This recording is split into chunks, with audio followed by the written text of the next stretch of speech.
Hello, welcome back to my channel. In this video, I will show you how you can just uh, make a portfolio using Wix.com. So to make it, you have to just log in or sign up with your email ID or your Gmail. So you can just create a portfolio. So to create it, just create on this, create a new site, and just you can wait.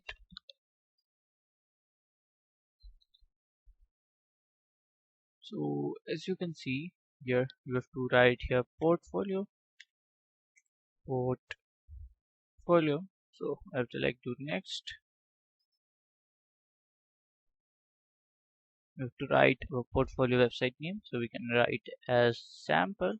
I'm writing sample. You can write your main, what your site name will be, so you can do next. So you will have to just add the widgets what you're going to add, so do next.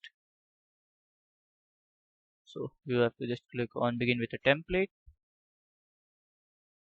and then you have to select any template that you want and then click edit. So if you are we want like illustrator or you are a photographer, you can just select this. If you want a photographer, you can just select this and click on the edit template, and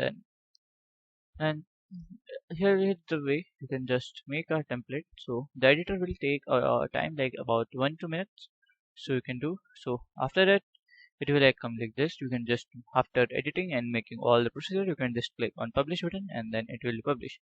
So if you find this video helpful, then please make sure you like, subscribe and share the video. Thank you for watching.